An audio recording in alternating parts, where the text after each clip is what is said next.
जय हिंद। दोस्तों, जब पुराने समय में राजा जब युद्ध की तैयारी करते थे तो उसके साथ जो है युद्ध में केवल राजा ही नहीं बल्कि राजा का पूरा साम्राज्य जो है उसमें शामिल होता था। हर व्यक्ति संघर्ष करता था। ठीक उसी तरह आज का जो युद्ध है वो है परीक्षा पास करना,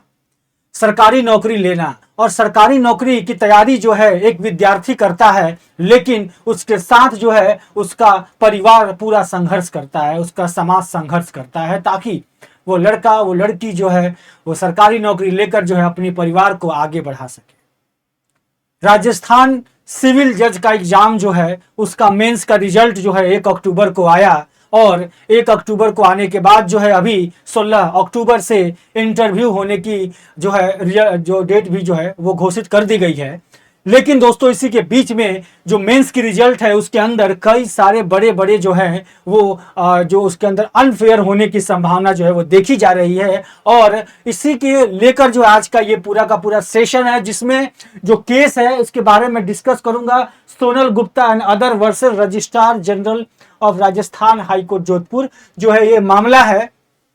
ये केस इस मामले को दर्शाता है और अभी जो है सुप्रीम कोर्ट में जो है एक याचिका दायर की गई है और सुप्रीम कोर्ट में याचिका जो है राजस्थान सिविल जज कैडर जो 2024 के परिणाम जो आए हैं, जो रिजल्ट आया है उसको चुनौती दी गई है। और उसके चुनौती में जो है डिमांड ये किया गया है, स्टूडेंट का डिमांड है कि जो रिजल्ट आया है यानी कि जो स्टूडेंट की कॉपी जो है मेंस की कॉपी जो है उसका जो है वो दोबारा जांच किया जाए और इसका जो मूल्यांकन जो है वो स्वतंत्र विशेष समिति के द्वारा जो है वो किया जाए, इंडिपेंडेंट जो है समिति के द्वारा किया जाए। क्योंकि जो स्टूडेंट्स हैं वो नाखुश हैं, नाखुश भी क्यों ना हो, क्योंकि कई सारे ऐसे जो है मार्क्स मिले हैं स्टूडेंट्स को जिनके लॉ पेपर में अच्छे मार्क्स हैं लेकिन लैंग्वेज पेपर में बहुत ही खराब मार्क्स दिए गए हैं। तो उसी चीज को देखते हुए इसमें ऐसा माना जा रहा है कि इसमें अनफेयर तरीके से जो है इस एग्जाम में अनफेयर तरीके से जो है शायद रिजल्ट देने की जो है वो कोशिश की गई है। तो इसी के पीछे जो है ये जो है स्टूडेंट ने जो है वो दायर किया है। तो थोड़ा सा समझते हैं सबसे पहले कि जो टोटल जो है 222 पोस्ट आया हुआ था 2022 की ये वैकेंसी 24 की ये वैकेंसी है जिसमें 222 जो है पोस्ट आए थे। अब इसमें आप देखेंगे 1 अक्टूबर को जो है ये मेंस का रिजल्ट ये घोषित किया गया जिसके अंदर जो है ये चीजें सामने आई हैं। अब इसमें आप देखेंगे कट ऑफ जो रखा गया है वो आपका कट ऑफ 131 130 तरीके से सारे कैटेगरी के कट ऑफ जो है आपको यहाँ पे दिखेंगे। कट ऑफ बड़ी बात नहीं है, कट ऑफ तो ठीक है, लेकिन दिक्कत कहाँ पे है उसको समझिएगा। अब देखिए दिक्कत यहाँ पे आ रही थी क्योंकि जो स्टूडेंट्स को जो मेंस का मार्क्स मिला है उसमें कुछ क्राइटेरिया है, उस क्राइटेरिया को हम समझते हैं क्योंकि नोटिफिकेशन जब पढ़ेंगे आप तो नोटिफिकेशन में कुछ क्राइटेरिया के बारे में बताया गया है। जैसे आप जब क्राइटेरिया को जब देखेंगे तो देखिए मैं आपको जैसे पेपर के बारे में बता दूं, मेंस का जो पेपर है उसमें देखिए लॉ पेपर होते हैं, लॉ पेपर 1 लॉ पेपर 2 जो कि 100 नंबर के होते हैं 3-3 घंटे के, और 2 लैंग्वेज पेपर का होता है हिंदी और इंग्लिश का जिसमें 50-50 मार्क्स के होते हैं 2-2 घंटे का, और ये इंटरव्यू होता है। तो ये जो 4 पेपर हैं इस पेपर में ये दोनों तो ठीक है लेकिन इस दोनों में जो है वो घोटाला किया गया है। दोस्तों इस दोनों में घोटाला ये किया गया है कि देखिए जब नियम ये कहता है, जब आप ये लेक्चर जब एडवर्टीजमेंट खोलेंगे तो एडवर्टीजमेंट का पेज नंबर 8 में जब आप जाएंगे 7 और 8 में तो इसमें आप यहाँ पे देखेंगे, यहाँ पे क्लियरली लिखा हुआ है कि वो स्टूडेंट जो इंटरव्यू के लिए वो स्टूडेंट क्वालिफाई करेंगे जो कि 35% जो है मार्क्स जो है कम से कम लॉ पेपर के अंदर लेकर आएंगे और 40% जो है कंप्लीट चारों सब्जेक्ट को मिलाकर लेके आएंगे। वही स्टूडेंट जो है वो मेंस जो है वो पास जो किए हैं वो इंटरव्यू में शामिल होंगे। कैटेगरी वाइज थोड़ा सा अलग भी है, जैसे एसटी एससी के लिए जो बाकी मिनिमम है 30% और 35% की बात की गई है। खैर इसमें यहाँ पे बात ये आती है जब आप इसमें देखें तो ये ये दोनों पेपर को लेकर 35% बोली गई और कंबाइन 40%, यानी कि ये जो दोनों पेपर है इस दोनों में इसमें 35% जो है कम से कम 35% आना चाहिए, और जब ये कंबाइन चारों को कंबाइन कर देते हैं तो 40% होना चाहिए। तो बहुत सारे स्टूडेंट्स का जो है लॉ पेपर 1 लॉ पेपर 2 के अंदर काफी अच्छा मार्क्स आया है, लेकिन ऐसे पेपर में जो है काफी कम मार्क्स दिए गए, और इतने कम दिए गए हैं कि इतना जो है माना ही नहीं जा सकता कि इतने कम स्टूडेंट को, इतने मतलब अच्छे अच्छे स्टूडेंट्स को इतने कम मार्क्स दिए जाएंगे। आप देखिए 0 से लेके 15 अंक जो है उनको दिया गया है बहुत सारे स्टूडेंट्स को। अंग्रेजी के अनुबंध, जो अंग्रेजी वाली जो ऐसे पेपर है 50 मार्क्स की, इसके अंदर जो है इस तरह से 0 से 15 मार्क्स जो है ऐसा लग रहा है कि रैंडम तरीके से मार्क्स जो है वो दे दिया गया है, शायद मूल्यांकन सही तरीके से नहीं किया गया है, ऐसा स्टूडेंट्स का जो है वो आरोप लगाना है। इसके साथ जो है क्योंकि जो इंटरव्यू का डेट है उसको भी अनाउंस कर दिया गया, और इंटरव्यू का डेट आप देखेंगे अनाउंस करके, यहाँ पे देखिए ये 4 तारीख को नोटिफिकेशन आया, 4 अक्टूबर को। इसमें इंटरव्यू का डेट 16/10 से लेकर आपका 26/10 तक, 26 अक्टूबर तक जो है होने वाला है। तो स्टूडेंट को इस जंग में, इस लड़ाई में जो है अभी जो है पूरी तरीके से प्रयास करना है, क्योंकि अगर एक बार इंटरव्यू हो गया तो काफी ज्यादा जो है वो समस्या देखने को मिल सकती है ऐसे स्टूडेंट के साथ जिनके साथ इंजस्टिस हुआ है। तो अब इसमें ये इंजस्टिस हुआ है नहीं हुआ है, इसके लिए सुप्रीम कोर्ट में जो है ये स्टूडेंट गए हैं। अब इसमें जो है सुप्रीम कोर्ट में जाकर जो है इन्होंने चुनौती दिया है, सुप्रीम कोर्ट में जो है जो याचिका, रीट याचिका दायर की है, और इसके अंदर मूल्यांकन जो है साफ सुथरे तरीके से, इंडिपेंडेंट तरीके से करने की मांग किया गया है। अब इसमें जो है 96 उम्मीदवार हैं जिन्होंने जो है ये याचिका दायर की है। 14 अक्टूबर को इन्होंने याचिका दायर किया सुप्रीम कोर्ट के अंदर, और भारत के जो मुख्य न्यायाधीश है DY चंद्रचूड़, इनके समक्ष जो है ये बात रखी गई है। और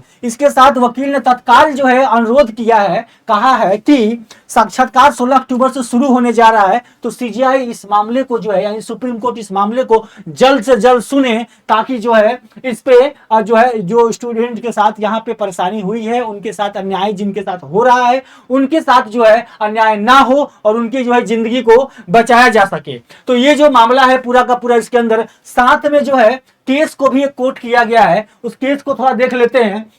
जो केस को कोट किया। इसके पहले थोड़ा सा बैकग्राउंड देख लीजिए इसका, इस रिक्रूटमेंट का जो बैकग्राउंड है। ये जो रिक्रूटमेंट है इसमें 222, जैसे मैंने पोस्ट बताया आपको, 222 पोस्ट है, और इसके साथ जो इसमें देखेंगे प्रीलिम्स एग्जाम्स में और मेंस एग्जाम, इंटरव्यू 3 चरणों में होती है। और प्रीलिम्स एग्जाम यानी प्रारंभिक परीक्षा के अंदर जो है 3000 लगभग स्टूडेंट को पास किया गया, जो कि मेंस के एग्जाम लिखे, और मेंस का एग्जाम लिखने के बाद जो है 31 तारीख तो मेंस एग्जाम हुआ था, 31 से 1 सितंबर तक। इसके बाद 638 कैंडिडेट को जो है मेंस में पास किया गया है। 638 कैंडिडेट को जो है वो पास करके जो है इंटरव्यू स्टेज के लिए जो है वो पहुंचाया गया है। तो इसमें जो है काफी ऐसे अच्छे स्टूडेंट थे जिनका जो है मार्क्स जो है वो 40% जो है कम रहा है, 40% से जो है उनको जो मार्क्स कम कर दिया गया है, ऐसा आरोप है। क्योंकि उनको 0 से 15 मार्क्स दिए गए हैं, यानी कि 50 मार्क्स का जो पेपर है, 50-50 मार्क्स का, उसमें जो है इस तरह के मार्क्स दिए गए हैं। सोचिए एक स्टूडेंट जो कि लॉ किया हुआ है और उसने जो इतना अच्छे तरीके से अगर उसने पढ़ाई किया होगा, मेंस तक पहुंचा है,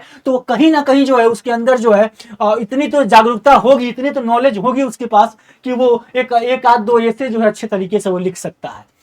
तो कहीं ना कहीं जो है निष्पक्ष तरीके से स्टूडेंट चाहते हैं कि कॉपी दिखाई जाए, जैसे बोर्ड में कॉपी दिखाई जाती है, जैसे बोर्ड में कॉपी का मूल्यांकन दोबारा होता है, वैसे ही मूल्यांकन हो और प्रॉपर तरीके से स्टूडेंट को जो है सेटिस्फेक्शन जो है होनी चाहिए। अब इसमें देखिए ट्रांसपेरेंसी की जो बात की गई है, तो जैसे मैंने बताया आपको कि ये जो ऐसे का पेपर को लेकर बात की गई है। अब दूसरी चीज केस लॉ भी इसमें आता है, एक जो एक बहुत ही लैंडमार्क जजमेंट है, लैंडमार्क केस है, जो कि Pranav Verma and other versus the registrar general of high court of Punjab and Haryana and Chandigarh और अदर्स का केस 2020 का यह मामला है दोस्तों। और इस मामले के अंदर भी जो है ये सिमिलर तरह का मामला था, जिसके अंदर जो है आर्बिट्री तरीके से जुडिशियल सर्विसेज में जो है इसमें क्या किया गया था, एग्जाम में जो है जुडिशियल सर्विस एग्जाम में आर्बिट्री तरीके से, तानाशाही तरीके से जो है वो आपको मार्क्स दिए गए थे स्टूडेंट को, बिना कोई अच्छे तरीके से कॉपी को चेक किए हुए। तो ये जो है हुआ था उस समय, और उस समय जो है अपॉइंट किया गया था इंडिपेंडेंट जो है कमिटी को रिव्यू करने के लिए और आंसर शीट को जो है दोबारा से मूल्यांकन करने के लिए इस केस के अंदर जो है 2020 में हुआ था, जिसमें कि दोबारा से उसको जो है चेक किया गया, स्कोर किया गया, और जो है सर्कमस्टांसेस देखे गए कि सुप्रीम कोर्ट ने जो इसको मैंडेट किया सिमिलर चीज को जो है इंडिपेंडेंट रिव्यू को लेकर। तो ये केस को भी जो है स्टूडेंट ने कोट किया हुआ है सुप्रीम कोर्ट के अंदर जो है, और इसी के हवाले जो है जो जस्टिस की मांग जो है वो काफी ज्यादा बढ़ चुकी है। और जस्टिस की मांग जो बढ़ी है, इसमें एक बात ये भी कहा गया कि आर्टिकल 14 के अंदर जो है स्टूडेंट्स के साथ जो अन्याय हो रहा है, यानी कि क्वालिटी होनी चाहिए सबके साथ, यानी कि जिन स्टूडेंट का कॉपी अच्छे तरीके से चेक नहीं हुआ है, जिनका मार्क्स सही तरीके से सेटिस्फैक्ट्री मार्क्स नहीं दिया गया। देखिए, कभी भी कोई स्टूडेंट जब एग्जाम दे के आता है ना, उसको एग्जाम देने के निकलते ही उसको ये पता चल जाता है कि वो एग्जाम पास करेगा कि नहीं करेगा। अक्सर 100 में से, हमेशा आप देखेंगे 100 में से जो है 90% स्टूडेंट जो है ऐसे होते हैं जिनको पता होता है कि उनका प्रीलिम्स निकलने वाला है, उनका इंटरव्यू निकलने वाला है। 10% ही ऐसे स्टूडेंट होते हैं जिनको थोड़ा दुविधा में रहते हैं, आंसर मार्क्स, आंसर शीट वगैरह देखते हैं, या फिर जब की आंसर की आती है तब जाके वो कंफर्म होते हैं। लेकिन 90% कंफर्म हो जाते हैं पहले ही। तो सोचिए कि जब ऐसे स्टूडेंट जिन्होंने अच्छे तरीके से ऐसे लिखा, अच्छे तरीके से हिंदी में और इंग्लिश में ऐसे लिखा, इसके बावजूद भी जो है इस तरह का मार्क्स जो उनको दिया गया है, और अगर उनको लग रहा है कि ये गलत है, तो क्यों नहीं जांच होनी चाहिए? क्यों नहीं पता चलना चाहिए कि आखिर मार्क्स जो है क्यों इतने कम दिए गए,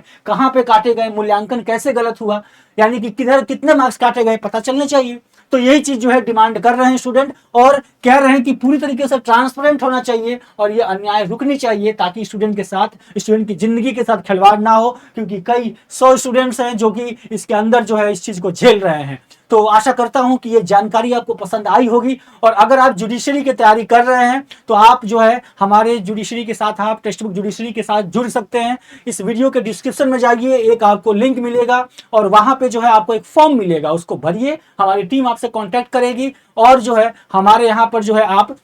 अलग अलग बैच को ज्वाइन करके जो है पढ़ाई अच्छे से कर सकते हैं, और आने वाले जो जुडिशरी के एग्जाम्स है उसकी तैयारी बेहतर कर सकते हैं। और इस एग्जाम के ऊपर जो है अपडेट मैं लेकर आता रहूंगा। सुप्रीम कोर्ट में जो मामले गए हैं, इस चीज के ऊपर क्या अपडेट आता है, स्टूडेंट के अन्याय के खिलाफ जो है, जो स्टूडेंट के साथ जो इनजस्टिस अगर हुआ है तो इसके साथ जो है हम लोग खड़े हैं। तो आशा करता हूं कि आपको जानकारी पसंद आई होगी। तब तक के लिए जो है जय हिंद, जय भारत।